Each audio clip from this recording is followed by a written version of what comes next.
Papua, Abraham. Nah, di video sebelumnya karena sudah membahas mengenai bunga Rafflesia arnoldi. Sekarang kita bakal bahas apa nih, Be? Nah, sekarang kita bakal bahas tentang burung cendrawasih ini yang berasal dari Papua.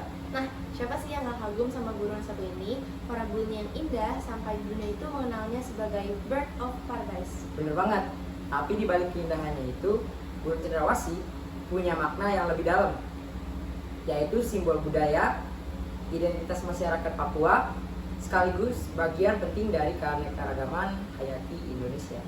Nah, di episode kali ini kita bakal bahas 3 hal utama, yaitu yang pertama ada manfaat dan makna cendrawasih sebagai simbol budaya dan kekayaan alam Papua.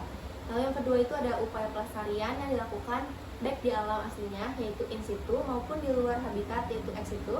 Dan yang terakhir itu ada dampak sosial ekonomi nih, yang muncul dari pelestarian, termasuk pariwisata dan ekonomi kreatif berbasis budaya.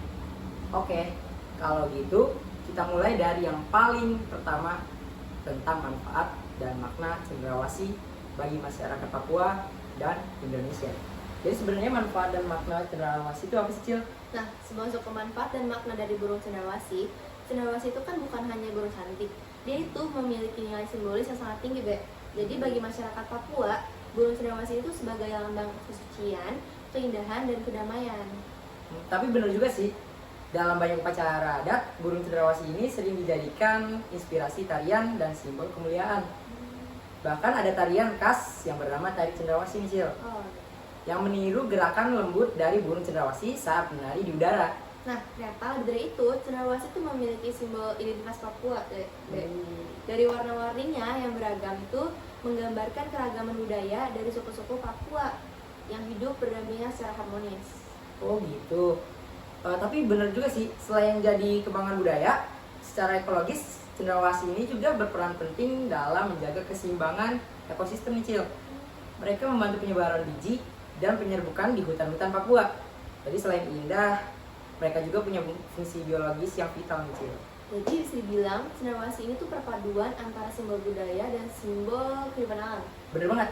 Jadi mereka juga bisa menjaga jati dirinya dan keseimbangan alam Papua ya. Iya benar. Nah, dari manfaat dan makna itu, sekarang kita lanjut ke topik yang gak kalah penting nih berikutnya. Nah, apa tuh, Be? Jadi gimana sih upaya pelestarian cendrawasih dilakukan, baik di habitat aslinya maupun melalui penangkaran nih, Cil? Oke, langsung aja kita lanjut. Oke. Oke, sekarang kita lanjut ke pelestarian ini, Be.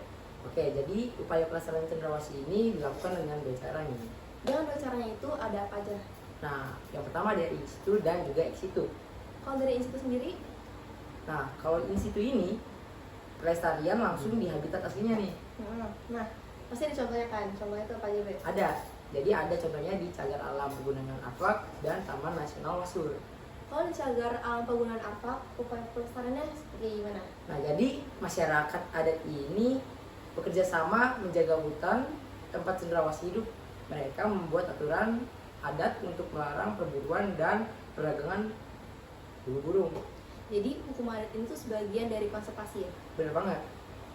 Oke, kalau Taman Nasional Wasur itu gimana, Be? Nah, kalau Taman Nasional Wasur ini, dia pelestariannya dilakukan lewat pendekatan ekowisata.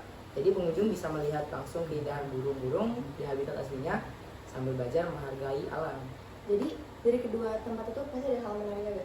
Apa tuh? Pasti ada. Jadi kedua tempat itu memiliki hal menarik, yaitu masyarakat lokal sangat berperan aktif.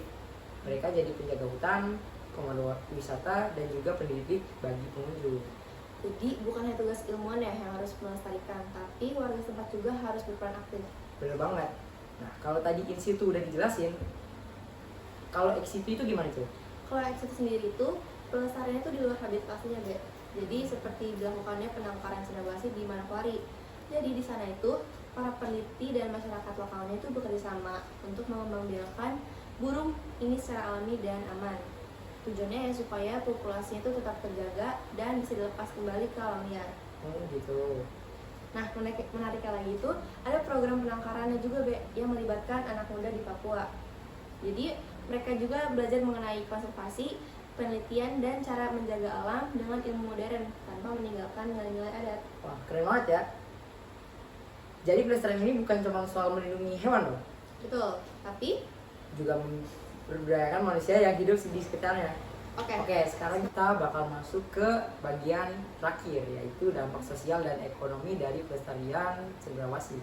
Nah, bagian itu kan paling sering dilupakan juga, tapi padahal tuh penting banget karena dari upaya pelestarian ini ternyata muncul juga peluang ekonomi baru bagi masyarakat. Betul banget tuh, Sil. Contohnya itu ya kayak tadi di daerah sekitar Arfak dan Wasur. Masyarakat membuat kerajinan bertema cendrawasih seperti kalung, ukiran, dan kain motif burung surga.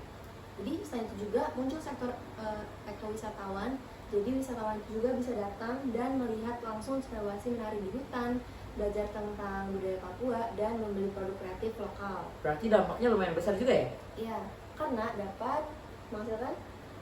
Wisata berkembang dan kesadaran lingkungan juga meningkat. Ya, jadi bisa dibilang juga pelestarian cendrawasih itu bukan hanya soal menjaga satwanya, tapi juga menggerakkan ekonomi kreatif yang berbasis budaya. Ya banget, dari alam lahir keindahan, dari budaya lahir kesejahteraan. Oke, sahabat Natura Talks, kita belajar bahwa burung cendrawasih itu bukan hanya burung cantik yang berasal dari Papua, tapi menjadi simbol kehidupan, budaya, dan harapan. Dengan menjaga mereka lewat pelestarian di situ dan di situ, kita juga menjaga warisan budaya alam dan masa depan masyarakat Papua nih.